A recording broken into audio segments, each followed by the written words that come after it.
Damos la bienvenida a toda la audiencia a una nueva inmersión en The Deep Dive. Un saludo muy especial a quienes nos acompañan hoy con esas ganas inmensas de aprender. Hola.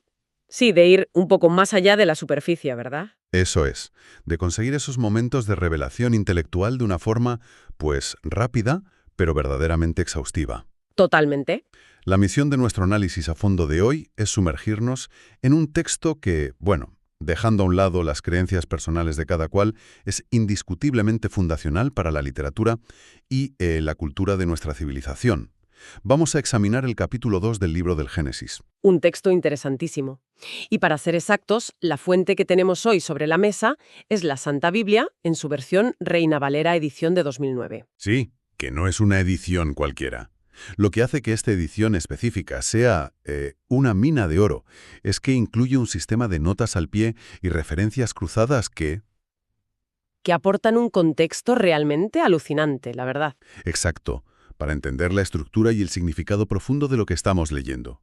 Vale, vamos a desglosar esto, porque el objetivo de hoy es ir muchísimo más allá de una lectura rápida o superficial. Queremos rascar en esos detalles memorables, esos pequeños matices literarios que casi siempre pasamos por alto. Es el enfoque perfecto para abordar un texto así. Porque el objetivo principal de nuestro análisis hoy es sintetizar toda esta información de manera completamente imparcial, tratando de entender el porqué detrás de los relatos. Claro, no venimos aquí a dar un sermón.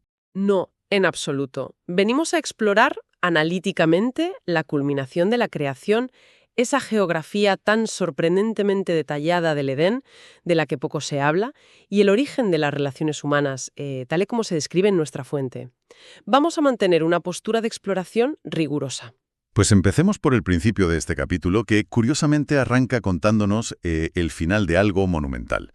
Los 3 primeros versículos funcionan como el gran cierre del proceso de la creación. Sí, el texto relata que los cielos y la tierra han sido acabados. Y de repente, ocurre algo que choca bastante si lo piensas. Dios reposa en el 7º día de toda la obra que había hecho. Pero ojo, que no solo reposa, sino que procede a bendecir y santificar ese 7º día en concreto. Es la primera vez que se santifica un espacio de tiempo, no un objeto ni un lugar. Lo fascinante aquí es la raíz lingüística de esta acción. Es algo que las notas al pie de nuestra fuente iluminan de una manera clarísima. Si acudimos a la nota referida a la palabra reposó, nos explica que proviene del verbo hebreo Shabbat. Shabbat, de donde viene la palabra sábado, ¿no? Exacto. De este verbo deriva directamente el sustantivo Shabbat, que en español ha llegado hasta nosotros como sábado. Ahora bien, literalmente Shabbat significa la acción de parar o cesar. O sea, detenerse. Eso es. Es vital entender este matiz. El texto no nos está presentando a un ser divino exhausto que necesita tirarse en el sofá a dormir tras una semana dura de trabajo. Lo que establece es un cese deliberado. Una pausa intencionada de la actividad creadora. Claro, es una distinción sutil, pero que cambia por completo la perspectiva. No es falta de energía, es la creación de un límite. Exacto. Ese detalle lingüístico es el cimiento absoluto que fundamenta todo el concepto del día de reposo que describe la fuente. El reposo, en este contexto, es una acción de santificación pura. Es como coger un bloque de tiempo y separarlo. Sí, elevarlo por encima de los demás días para darle un propósito distinto. Es como si el descanso en sí mismo fuera la última obra maestra de la creación. Y justo después de este descanso monumental, los versículos del 4 al 6 nos sueltan un detalle curiosísimo. ¿El salto temporal? Sí, es casi como si la cámara hiciera un salto atrás en el tiempo para aclararnos cómo era el ecosistema antes de arrancar. El texto menciona explícitamente que Dios hizo toda planta del campo antes que fuese en la tierra y toda hierba del campo antes que brotase. Que suena un poco contradictorio al principio. Claro, y la razón que da el autor es de las que te dejan pensando. Dice que en ese momento aún no había llovido sobre la tierra y tampoco había un ser humano para que la labrase. En lugar de lluvia, subía de la tierra una especie de vapor que regaba toda la faz del suelo. Una imagen muy poética. Hay que imaginarse la escena. Es un mundo en suspenso, una neblina constante, como un escenario de teatro perfectamente montado, con las luces apagadas justo antes de que se levante el telón y entren los actores. Y ese estado de suspensión, de espera, es una clave enorme de lectura. Si nos fijamos en las notas explicativas del texto fuente, vemos que conectan este detalle tan inusual con el concepto teológico de una creación espiritual previa. Es decir, las plantas existiendo antes de estar plantadas. Totalmente. Las referencias cruzadas que aporta la edición sugieren que todas las cosas fueron creadas u organizadas en un ámbito espiritual antes de tener una existencia física o material en nuestro planeta. A ver, para que nos entendamos, es como si un programador escribiera todo el código de un software en su ordenador antes de instalarlo en la máquina física que lo va a ejecutar. Esa es una analogía estupenda. Es como si el capítulo 2 nos estuviera abriendo la puerta al estudio del arquitecto, mostrándonos los planos, los bocetos y la preparación de todos los materiales. Justo en el instante previo a materializarse en ese ecosistema. Y hablando de planos y recetas, esa idea nos lleva de cabeza al versículo 7. Para mí este es uno de los momentos más potentes visualmente de toda la literatura. La formación del hombre. Sí, nos describe lo que podríamos llamar la fórmula de la vida humana. Hay que ver esto. Jehová Dios forma al hombre del polvo de la tierra. Esa es la primera parte. Luego, sopla en su nariz el aliento de vida. Y el resultado es inmediato. Exacto. El resultado final de esta ecuación, el polvo, más el aliento divino, es que el hombre se convierte en un alma viviente. Es brutal el contraste. Tienes una imagen súper táctil, casi de un escultor manchándose las manos con barro, combinada con algo completamente inmaterial como es un soplo de aire. Refleja una dualidad profundísima que ha marcado el pensamiento occidental. Las notas de nuestra fuente desmenuzan esta idea de una forma muy didáctica. Establecen una distinción radical, pero complementaria. Entre el cuerpo y el espíritu. Eso es. Por un lado tienes lo tangible, lo físico, lo que se degrada, representado por el polvo de la tierra.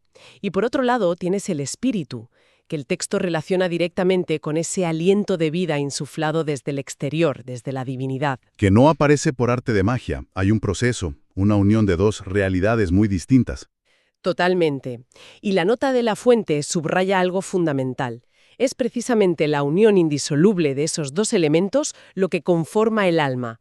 A veces en la cultura popular pensamos en el alma como un fantasma o algo etéreo que flota. Claro, como una sábana blanca. Sí, pero según esta definición técnica de la fuente, el alma viviente es la suma de ambos. Sin la materia de la tierra o sin el aliento divino, la ecuación no está completa. Una vez que esta alma viviente ya está formada, el texto no la deja flotando en la nada. Lo ubica en un lugar súper concreto. Nos cuenta que Jehová Dios planta un huerto al oriente en Edén. Un vergel espectacular, sí. Y allí hace crecer todo árbol que sea agradable a la vista y bueno para comer. Destaca dos árboles específicos ubicados justo en el epicentro, en medio del huerto, el árbol de la vida y el árbol de la ciencia del bien y del mal. Los dos árboles centrales. Pero antes de entrar en el drama de los árboles, el texto hace una pausa enorme, casi como si abriera un mapa GPS para darnos unas coordenadas. Y es una geografía detalladísima que a mucha gente le pasa desapercibida. Si conectamos esto con el panorama general, esta incursión geográfica en los versículos 10 al 14 tiene un peso analítico enorme. El relato nos dice que un río sale del Edén para regar el huerto y que fuera de allí se divide en 4 brazos principales. Pisón, Gijón, Hiddekel y Éufrates. Exactamente. El Hiddekel es lo que hoy conocemos como el río Tigris. Lo que está haciendo el autor aquí es un movimiento literario magistral. Coge un relato de orígenes que podría sonar a mito y lo ancla a la realidad. Sí, lo ata a la fuerza a elementos materiales, topográficos y económicos muy reconocibles para sus primeros lectores. Es que te da hasta el inventario de los minerales de la zona. Habla del primer río, el Pisón, y te dice que rodea la tierra de Ávila. Y añade, atención, que allí hay oro. Y no cualquier oro. El texto especifica que el oro de aquella tierra es bueno. Y resina bedelio. Sí, y piedra de ónice. Es loquísimo. Interrumpa la narración de la creación de la humanidad para hacerte un informe geológico. Y eso tiene una función clara. Al hacer ese inventario mineralógico, otorgando esa pureza al oro, dota la narración de una tangibilidad absoluta. Está diciendo que esto no es un cuento de hadas que pasa en las nubes. Exacto. El Edén está conectado con el mundo material, con los ríos conocidos y con los metales preciosos con los que comerciaban. Fija la historia en la realidad tangible. Vale, pues en este terreno tan real, tan lleno de ríos y oro fino, el ser humano recibe su primera misión. Porque si leemos el versículo 15, queda clarísimo que a este primer hombre no le ponen en aquel paraíso para vivir del cuento o tirarse a la Bartola. No, en absoluto. Jehová Dios lo pone allí con un propósito laboral evidente, para que lo labrase y lo guardase. O sea, le dan un trabajo. El cuidado de la tierra, el trabajo manual y la responsabilidad aparecen como el propósito original de la humanidad, mucho antes de que se hable de castigos. Es un punto de inflexión. El primer estado del ser humano en este relato es el de ser un administrador activo, alguien que cuida y preserva el entorno. Pero claro, con esa responsabilidad de administrar el huerto llega también el establecimiento del primer gran límite. Los versículos 16 y 17. Eso es el primer mandato que viene acompañado de consecuencias explícitas. Jehová Dios le dice al hombre que tiene libertad total para comer de cualquier árbol del jardín, con una única, enorme y monumental excepción. El famoso árbol de la ciencia del bien y del mal. Y la advertencia no deja lugar a dudas. La consecuencia de saltarse esa norma es tajante, porque el día que de él comieres, de cierto morirás. Cero margen de negociación. Ninguno. Y aquí las notas al pie de nuestra edición son vitales porque elevan este versículo conectándolo con conceptos teológicos y filosóficos súper amplios. Vinculan esta prohibición con el ejercicio del libre albedrío, con el coste de adquirir conocimiento. Y con la mortalidad, claro. Crucialmente, con la introducción de la mortalidad en la experiencia humana. Es la primera vez que se establece una ley moral dentro de un entorno que hasta ese momento era idílico y carecía de fricción. Sin esa ley, no hay posibilidad de elección genuina. Aquí es donde se pone realmente interesante. Porque si hacemos memoria, hasta ahora en el relato de la creación absolutamente todo había sido evaluado con una nota excelente. Todo era bueno o bueno en gran manera. Todo era perfecto, sí. No es bueno que el hombre esté solo, y anuncia que le va a hacer una ayuda idónea. Pero lo curioso es que no chasquea los dedos y aparece la mujer al instante. Hace una pausa. Hace una especie de pausa dramática que parece un desvío total en la trama. Y es un desvío que tiene un propósito pedagógico. Los versículos 19 y 20 nos describen un catálogo inmenso de la creación viva. Dios forma de la tierra a todas las bestias del campo y a todas las aves de los cielos, y las hace desfilar delante de Adán. ¿Para qué? El texto dice que se las lleva para que Adán vea cómo las había de llamar. Un ejercicio de observación y nombramiento. Hay que imaginarse el panorama. Pasan los leones, los elefantes, las águilas. Adán observando, analizando sus características, clasificándolos y dándoles un nombre. Es, sin exagerar, el primer ejercicio científico. La primera taxonomía de la historia. Ejerce su autoridad organizando el mundo. Sí, pero el texto te deja un pozo de tristeza enorme al final de ese versículo. Te dice que, después de todo ese esfuerzo monumental de catalogar a los animales, la conclusión es desoladora. Mas para Adán no se halló ayuda que fuese idónea para él. Es un golpe de realidad. Todo ese desfile zoológico solo sirvió para que se diera cuenta de lo inmensamente solo que estaba. Vio que todos tenían su contraparte, menos él. Esa es la clave. Para entender el peso de esa decepción, tenemos que pararnos a analizar qué significa exactamente esa expresión tan peculiar de ayuda idónea. La nota explicativa que acompaña nuestra edición de la Biblia aporta una luz indispensable en este momento. ¿Qué nos dice exactamente? Señala que esta frase, traducida del hebreo original, significa una ayuda adecuada, digna de él o semejante a él. Hay que desterrar la idea de que estaba buscando un subordinado, o un mero asistente o una mascota. Buscaba un igual. Totalmente.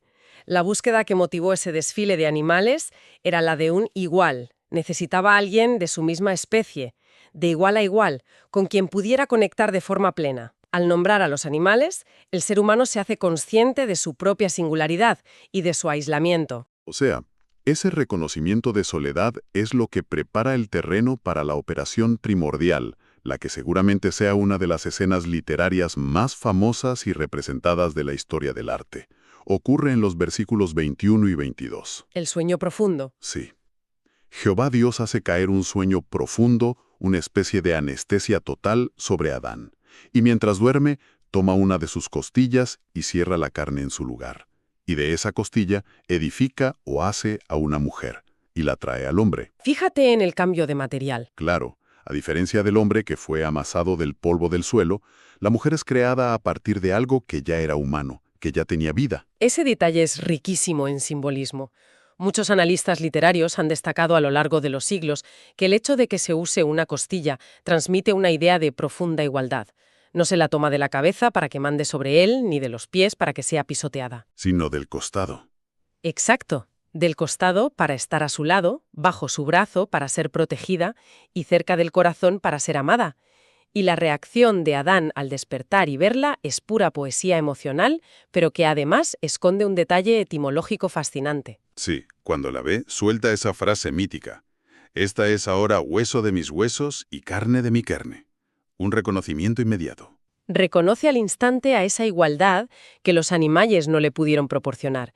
Y ahí entra el juego de palabras que nuestra traducción al español ha sabido capturar con mucha maestría. El texto dice: «Esta será llamada varona porque del varón fue tomada». Qué buena traducción. Vinculados ish para hombre y isha para mujer. Al traducirlo como varón y varona, se mantiene esa raíz compartida que demuestra que la identidad de la mujer está ligada de forma equitativa a la del hombre. Ambos comparten exactamente la misma esencia. Entonces, ¿qué significa todo esto? Porque el autor del relato no se queda solo en contar la anécdota de cómo apareció la primera pareja. Hace una pausa narrativa y pasa de un evento singular o histórico a establecer una regla universal para toda la humanidad posterior. Sí, busca aterrizar la historia. Pide a gritos que veamos las implicaciones prácticas. Las implicaciones se asientan de forma definitiva en los versículos 24 y 25. Aquí el texto trasciende el evento de la creación y funda una institución social y espiritual que perdura hasta hoy, el matrimonio. ¿Dejará el hombre a su padre y a su madre? Se allegará a su mujer y serán una sola carne. Es el establecimiento de la familia como el núcleo básico de la sociedad. Establece que la unión de la pareja requiere un nivel de compromiso tan alto que implica independizarse de la familia de origen. Para forjar algo nuevo. Volver a ser una sola carne en un nivel físico, pero también emocional y vital. Y esto plantea una pregunta importante sobre cómo era la condición humana original antes de que el mundo se complicara. Totalmente, porque el capítulo no termina con esa frase del matrimonio. Termina con una imagen que, leída hoy en día, resulta casi marciana. Dice: «Y estaban ambos desnudos, Adán y su mujer, y no se avergüenzan». Es una afirmación profundamente reveladora. Muchísimo. Es brutal pensar en eso hoy en día. Vivimos en una época de redes sociales, de aparentar siempre la perfección, de levantar muros emocionales enormes para que nadie vea nuestros defectos o inseguridades, y aquí el texto nos planta en la cara un ideal de vulnerabilidad absoluta. Estar completamente expuestos. Física y psicológicamente, sin el más mínimo miedo a ser juzgados. Es que representa una transparencia total ante su creador y ante ellos mismos como pareja. No hay nada que ocultar, no hay máscaras, sencillamente porque el concepto mismo del mal, y por lo tanto de la culpa o el pudor, aún no ha sido activado en la narrativa. Es la inocencia en su estado más puro. Y con esa imagen de inocencia llegamos al final de nuestro análisis de hoy. Tela marinera el viaje que nos hemos pegado a través de un solo capítulo del Génesis. Ha sido intenso. Hemos arrancado en la quietud majestuosa de ese séptimo día apartado y santificado. Hemos visto cómo se preparaba el escenario antes de que lloviera, y cómo el polvo inerte de la tierra se unió al aliento divino para convertirse en un alma viviente. Y la geografía del Edén, que no es un detalle menor. Cierto, con sus ríos, su oro bueno y sus piedras preciosas. Hemos acompañado a Adán en esa monumental tarea científica de poner nombre a los animales, sintiendo su soledad al descubrir que no había nadie como él. Y hemos culminado analizando cómo la costilla se convierte en el símbolo de la igualdad, estableciendo la base del matrimonio y la vulnerabilidad sin vergüenza. Leer las fuentes, desmenuzando cada matiz, cada nota al pie, es la demostración perfecta de que estos textos antiguos esconden unas capas de profundidad increíbles. ¿Desde luego? Y para despedirnos, me gustaría dejar sobre la mesa una idea intrigante, basándome estrictamente en los versículos que hemos analizado hoy, para que quienes nos escuchan le den una vuelta por su cuenta. Hay que tener en cuenta que en el versículo 9 se nos dice muy claramente que tanto el árbol de la vida como el árbol de la ciencia del bien y del mal estaban plantados exactamente en el mismo sitio. En medio del huerto. Los dos compartían el centro geográfico del Edén. Sin embargo, cuando leemos el famoso mandato en los versículos 16 y 17, la prohibición de comer recae explícitamente y únicamente sobre el árbol de la ciencia del bien y del mal. Esto plantea un enigma literario y conceptual enorme. A ver, Si la restricción divina se aplicaba solo al conocimiento y a la moralidad, significa esto que, según el texto, el ser humano tenía acceso libre y original a la vida eterna representada por el otro árbol. Es una paradoja fascinante sobre la narrativa del jardín para seguir explorando. menudo panorama nos dejas para pensar. Qué gran reflexión para llevarse en la mente y darle un par de vueltas esta semana. Ha sido un auténtico placer compartir este análisis a fondo con toda nuestra audiencia. Agradecemos inmensamente que nos hayan prestado sus oídos y su curiosidad en este rato. Seguiremos explorando y maravillándonos con los detalles en nuestro próximo programa. Hasta la próxima.